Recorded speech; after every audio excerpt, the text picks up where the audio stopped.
Hey, what's up? Hello everyone, my name is Jason Parker and welcome back to this channel about magic. That's how I normally do it, right? Anyway, today we're looking at a special performance by Patrick Kun on America's Got Talent. If you watched the normal episode, you would not have seen this because this was a special wildcard bonus show thing that was like separate from the normal one. I don't fully understand it. Something like 5 contestants get an extra option to compete to go to the finals. Listen, I don't make the rules. I don't even understand them. But luckily, one of my Patreon members, thank you Anthony, pointed out to me that Patrick Kun had performed. Otherwise I wouldn't have even known. So that being said, here is apparently a bonus magic performance by Patrick Kun performing card magic. And yes, all those hand gestures were entirely necessary. Don't challenge me on this. Definitely don't comment about that below. And now, let's check out what he's got in store for us. Patrick Kun. Terry, so good to see you again. Good to see you. Do you mind if I borrow your jacket for a second? Oh, no problem. As you already know, I'm a magician, but I know you have a special magical power too, right? Can you show them your little power pecs? Oh, yeah, there you go. Hold on, let me see. There's nothing little about those power pecs. Come on. You guys want to see me do the same thing? Are you ready to see that? No? Okay. Well, let's just skip it then. In this frame, there are 4 people that have changed my life. Simon, Heidi, Sophia, And my parents. and of course, Terry. I haven't forgot about you. Thank you. I'm gonna leave this here just a minute. As you can see on the table, we have 2 deck of cards. Red and blue. As I take one away, watch closely. Comes right back. Isn't that strange? That It's is almost strange. like deja vu. I'll do it one more time in case you missed it. Watch closely. As Terry aptly said, whoa, what? Yeah, this is a cool effect. I've actually seen this quite a lot on Instagram over the last year, or maybe over the last several months. Anyway, it's a new effect, very popular, very cool looking, as attested to by Terry's reaction. By the way, how do you like Patrick Kun's sexy, sexy pants? JK, JK. But actually, I was at a wedding recently, and because I quit my job, sold my house in the US, was traveling through Europe for a year and a half with a backpack and landed in Ukraine, I barely have any clothes except for t-shirts and shorts and jeans. No formal clothes whatsoever. So I had to go on a shopping expedition for like 3 days to accumulate enough formal clothes to attend a wedding. And you're thinking, Jason, why are you telling me all this? Why? This is a video about magic. Well, I'm mentioning it because the end result is I looked like this. Wow, Patrick Kun and Jason Parker have such excellent style choice. But seriously, that's kind of funny. I looked at that and thought, that's kind of what I accomplished, minus the dark shoes. So we were talking about something, magic. Back to it. As you remember from my last performance, 4 judges have signed 4 aces, and I kept them in this envelope since then. I plan to sell them on eBay. Howie, Sophia, Heidi, and of course, Simon. Today I'm going to show you a modern twist on the classic of magic. It all begins with 3 cards on each aces. I think most magicians and myself right now And of course- are shocked that he's not using a close-up mat. He's just using the bare table. Now watch very closely. The travesty. The first one.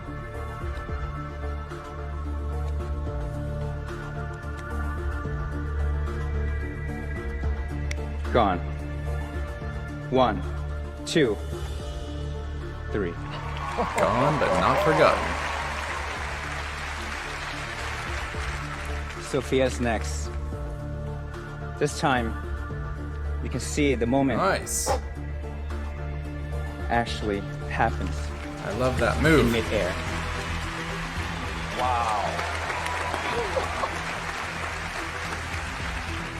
Heidi, I'll leave you the face up so you can see exactly the moment it disappeared.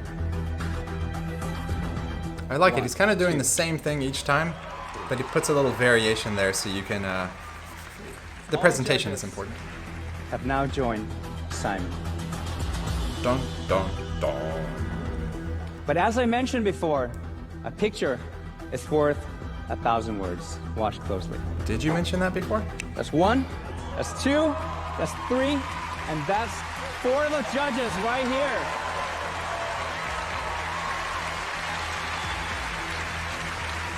But if the judges are here, that only means one thing.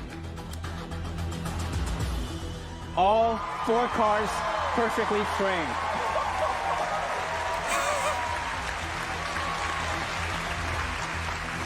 But Terry, I'm still missing yours. So would you do me a favor? I would love to have your autograph. No problem. Please, just touch one. Just touch one. This one. This one. Oops. This one, I'll show it to the camera so we can see it. 4 of clubs. Okay. Do you mind sign your name nice and big? Or you can draw something small too so we know that this 4 of clubs is the only card that exists in this world. There we go. Awesome, I love the little heart there you got. Uh-huh. I'll show it to the camera one more time so we all can see this. Now watch closely. I want you to push the card in, take the cards, push in all the way, take the cards, Okay. and keep it a Are nice you mix for watching me. closely?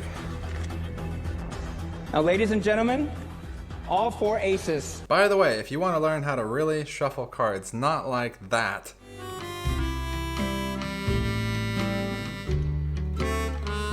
I have made a very popular tutorial. It's free, it's here on YouTube. It's getting lots of views. Lots of people are commenting, "Thank you, Jason, I finally learned how to shuffle cards." Link to that in the pinned comment below. I'm just saying, it's a lifelong skill. Learn it once, enjoy it, you're lifelong. Proceeding. All 4 aces, sign and frame. And Terry, your card is lost in shuffle deck. Yes? Yes. Look, I'm gonna take this up. Please join me upstage. Okay. I'm gonna take the cards. I want you to hold it framed just like Okay. that. Now focus on your card. Think about your card, Terry. Watch closely. 1, 2, 3. Mind free. 1 card right there. Terry, is that your signature? That's my signature. Can you take the card out? Is it really inside the glass? It's in the glass. Nice. Perfectly framed. And now that's a picture worth framing for. Thank you so much. I love his laughter. That was cool. Okay, so the video ends right there. Although, I actually went online and found out that there's more to this that was cut off from this version that's on YouTube. So I'm going to be showing that to you in just a minute. But let me go ahead and give you my thoughts about his performance so far. I'm just thinking about the whole presentation. That was really interesting. I'm actually shocked that they didn't put this on the main AGT episode that everyone would have watched. It was this special wild card episode that I'm guessing a lot of people didn't even see. But yeah, this kind of plot that he showed with the 4 aces there on the table. As he said, it is a classic of Magic. That is a familiar plot. His handling of it was great. That rub-a-dub vanish he did was flawless. And I was a little surprised though when he said, oh, they all 3 disappeared and reconvened up there at the front, and he turned them over and they were the picture cards, because, I don't know, maybe just personally I would have felt better with that kind of classic approach there, because it's plausible that somehow you palmed or manipulated or got the cards from one part of the table to the other part of the table. But when the signed cards disappear from the table and appear in the frame, it just kind of screams duplicate cards to me. You know, and he had this big black frame up there which was covered by Terry's jacket. You know, anything could have been going on inside of there, some kind of mechanisms. So I kind of felt like magically it wasn't... it didn't feel perfect in my mind. But that's just my opinion, you know? It's up to the artist's taste. And Patrick executed it flawlessly. I didn't see any problems there. Even the moment where he was asking Terry to select a card and he kind of said, oops, and he kind of hesitated when he was taking the card. I don't think that was a Jedi mind trick type of magic. You know, at first my attention was drawn to that, like, uh-oh, what's happening there? But I don't think it was an important moment after all. Now, in terms of how he got Terry's card into the frame under the glass, I am assuming most magicians watching saw how that was done. I saw how it was done, but I am curious, for the general layman who's not into magic, please leave a comment below. Was that fooling to you, how the card appeared under the glass? I am not going to just outright expose and say how he did that, because it's not my place, it's not respectful, but I will say that if you do rewatch his performance, there is enough information there where you could figure it out. They didn't just edit out everything so clean that you have no options for deduction. So I applaud his performance, I applaud the video editing, everything was enjoyable. Oh, and about Patrick Kun not using a black close-up pad on this surface where he was performing, it occurred to me that Patrick probably made this choice specifically because he wanted to rule out the possibility of using the dark arts, which were recently and heavily used by both Shin Lim and Eric Chin on America's Got Talent. So by just having the surface of the wooden table there, he actually shows how more fair it is. And now for the bonus clip that I mentioned earlier. On the Talent Recap channel, they didn't show the entire video. They probably edited it down for brevity. But here, we are not about brevity. We're about 20-minute videos. Thank you. If you're one of the 7% who actually makes it all the way to the end, you are much appreciated. And now let's check out the bonus remaining section of this video clip. Here it is. Patrick Kun! Patrick Kun, everybody! Wow! That was amazing! Now, Patrick, are you feeling good about how that went? Yes, I'm super excited because that was literally the first time I ever performed a brand new act to you. Wow. Now, how has it been waiting to hear if you made the live shows or not?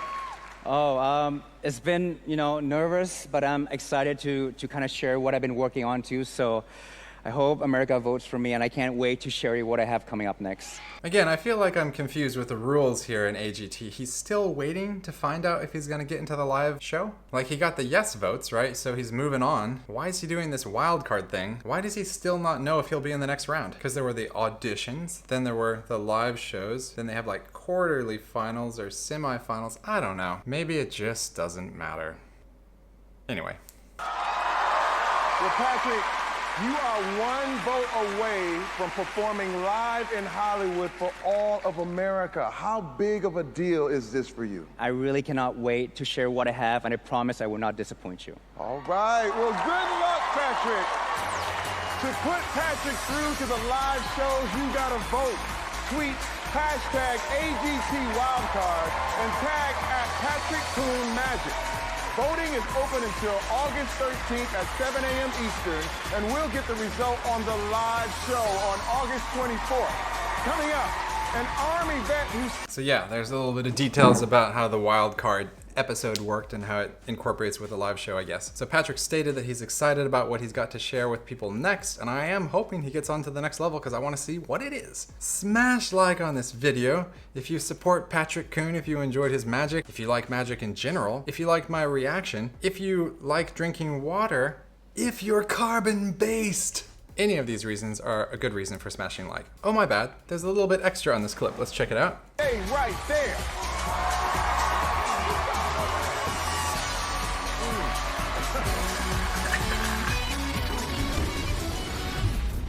All right, so that was really it. All this moving around. Now I think you know what time it is. If you are a subscriber to this channel, you know that I enjoy randomly, because why not, just pulling a short story out of this book, reading it with you, and seeing if we can glean some wisdom that could actually be applied to our real lives. I've read all the stories on this page, hence all the check marks. So I'm gonna find one I haven't read. Yes. Chapter 128, The Lark and the Farmer. A lark nested in a field of corn and was rearing her brood under cover of the ripening grain. One day, before the young were fully fledged, the farmer came to look at the crop, and finding it yellowing fast, he said, "I must send round word to my neighbors to come and help me reap this field." One of the young larks overheard him and was very much frightened, and asked her mother whether they hadn't better move house at once. "There's no hurry," replied she. "A man who looks to his friends for help will take his time about a thing." In a few days the farmer came by again and saw that the grain was overripe and falling out of the ears upon the ground. "I must put it off no longer," he said. "This very day I'll hire the men and set them to work at once." The lark heard him and said to her young, "Come, my children, we must be off. He talks no more of his friends now, but is going to take things in hand himself." And the moral of the storyline is, self-help is the best help. Wow, this was a cool one. You never know if these stories are going to be good or bad. They call me the master of words. So that's interesting. Is that true? Let's ask. One thing I could say is that typically when you hear someone talking about something a lot, they could kind of release the energy, like release the need to actually do the thing just by talking about it with their friends. Sometimes instead of talking, you just gotta do. So similarly, that's funny how she was saying a man who looks to his friends for help will take his time about a thing. I mean, I guess. But what about the concept of delegation, you know? If you're really trying to move fast, maybe you need to hire people to do stuff for you. Not sure I agree with this moral of the story, at least not so strictly. I do like the line, self-help is the best help. I do think sometimes you need to pick yourself up by your own bootstraps. You need to take ownership of the direction of your life, that's for sure, because no one else is going to do it for you. I firmly believe that you need to be the author of your own life. I think a lot of people are on cruise control, just kind of letting things progress forward according to some normal blueprint, and that's all well and good if things are going well and you're satisfied and happy. But if things aren't, I highly recommend that you take ownership and change it. We've all been given this one life, and so you might as well do what you want to do. This is your one chance to smash like. Sorry, maybe too much there. Anyways, I think that pretty much covers it. Did I miss anything? I guess if you were to look at it from the flip side, the lark who is growing the eggs, I mean, mini larks, you could think about how shrewd and observant she was. She could tell when the man was speaking words that were going to lead to immediate action and when not. She was very discerning, so you should know when people are all bark and no bite. Pay attention so you can interpret the cues from others appropriately in your life. And that takes care of that interpretation. Thank you for being here. Thanks for watching the video. You know, do all the things if you want to do them to help support the channel. I've even got a Patreon if you want. Thank you to those of you who have joined the Patreon. I make life updates and magic tutorials on there every month. And what else? Oh yeah, you know, I've got a newsletter that I'm going to be creating that I talked about in that video a long time ago. My channel is under an attack. I'll post the link again here in the description or the pinned comment, so if you want to sign up, you can. I actually have not sent out the first email yet. I kind of just viewing it as a fun thing I can do to kind of let you guys know the recent videos that I published. Maybe a little update about what's been going on with me. And somehow I still haven't sent out the first one, but I plan to do it soon, so it's not too late if you want to sign up and get even the very first episode. Limited edition. Not really. All right, Aruni, I think that pretty much covers it. So that's the end of the video. Hope you're having a great week. I hope you have a great weekend. I hope all the good things for you, and I'll see you next time.